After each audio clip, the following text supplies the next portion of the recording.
بخاری شریف اور مسلم شریف کی حدیث بڑی ہے کہ علی وقول الزور و شہادت الزور، خبردار جھوٹ پر، جھوٹی بات پر جھوٹی گواہی پیش نہ کرو.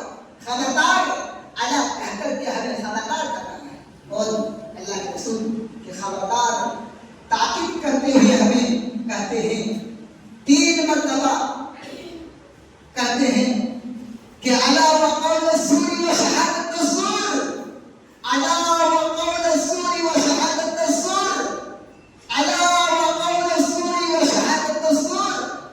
اللہ کے نبی کہتے ہیں کہ جھوٹی بات پر جھوٹی گواہی نہ دینا، اس سے بچ جانا، اس سے بچنے کی کوشش کرنا. مسلمانوں ہم آج بچتے نہیں، ہماری یہ کوتاہی ہے کہ ہم بچ نہیں پاتے ہیں. حکیم کا رزق کہ ہم بچ نہیں پاتے ہیں، ہم جھوٹ پہ جھوٹ بولے جاتے ہیں. نہ ہمیں سچ کے فوائد معلوم ہے، نہ ہمیں جھوٹ بولنے کے نقصانات معلوم ہیں. ہم اگر سچ کہے تو ہمیں جزا کیا ملے گا، اگر ہم جھوٹ بولے تو ہمیں سزا کیا ملے گا. مسلمانوں نوٹ کر لیں، اگر انہیں چیزوں کو ہم سمجھ لیے کہ ہم اگر سچ کہیں تو ہم جنت جا سکتے ہیں.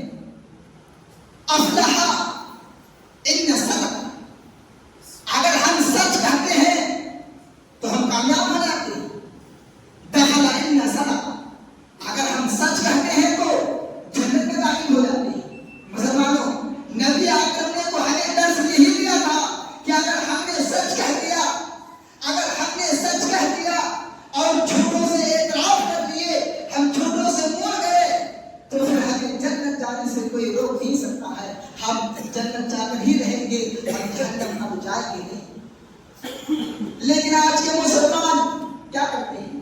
جھوٹ پہ جھوٹ. آؤ مسلمان ہم تمہیں تاریخ بتاتے ہیں کہ وہ حضرت کعب بن مالک کا واقعہ لمبا ہے، لیکن میں مختصر بتانے کی کوشش کروں گا. وہ کہتے ہیں کہ یہ مرتبہ میں نے جنگ تبوک جانے سے پیچھے رہ گیا. گویا کہ میں جنگ تبوک جا نہیں پایا، لوگوں کو جاتے ہوئے دیکھا، لیکن ہم یہی سوچتے رہ گئے کہ ہم ان کے پاس جائیں گے اور ان سے ہم جان لیں گے. لیکن ایسا کچھ نہیں ہوا. لوگ آگے بڑھ رہے، یہ پیچھے رہ جاتے ہیں. پھر یہ اپنے آپ کو نادمیا اور شرمندہ محسوس کر لیتے ہیں کہ کاش اگر میں بھی یہ ساتھ لوگوں کے ساتھ نکل جاتا تو آج یہ نبی اکرم جناب محمد رسول اللہ صلی اللہ علیہ وسلم ہمیں یہ کہنے پاتے کہ آئے کعب بن مالک بتاؤ جنگ تبوک جانے سے تم نے کیوں اعراض کیا ہے؟ اے حضرت کعب بن مالک تم بتاؤ کہ جنگ تبوک جانے کا جب تمہیں حکم مل چکا تھا تم پھر یہ جنگ کے لیے کیوں نہیں گئے؟ جنگ تبوک میں تم کیوں نہیں شریک ہوئے؟ شریک نہیں ہو پاتے. ان کے پاس مال بہت ڈھیر سارا تھا، انتہائی خوشحال تھا، باغوں میں مال لگے ہوئے تھے. خوشی کے بارے میں یہ جنگ تبوک جا نہیں پائے، یہ خود بیان کرتے ہیں. پھر کچھ دیر بعد اللہ کے رسول صلی اللہ علیہ وسلم کے پاس وہ آتے ہیں اور اپنا عذر بیان کرتے ہیں کہ میں فلاں کام میں رہ گیا تھا، اسی لیے میں جنگ تبوک میں جا نہیں پایا ہوں. اے اللہ کے رسول آپ اگر ناراض ہو جاتے ہیں تو میں رب کو منا نہیں پاؤں گا، کیونکہ اگر آپ راضی ہو جاتے ہیں تو رب کو میں منا لوں گا، کیونکہ وہ الرحیم ہے، رحمان ہے، شفیق ہے، رحم کرنے والا ہے. اے لوگوں دیکھو حضرت کعب بن مالک نبی اکرم جناب محمد رسول اللہ صلی اللہ علیہ وسلم کو کس طریقے سے راضی کرتے ہیں. نبی اکرم جناب محمد رسول اللہ صلی اللہ علیہ وسلم کے پاس آتے ہیں، نبی اکرم مسجد میں تشریف لاتے ہیں اور 2 رکعت نماز ادا کرتے ہیں. پھر نماز پڑھنے کے بعد لوگوں سے میرے ملاقات کے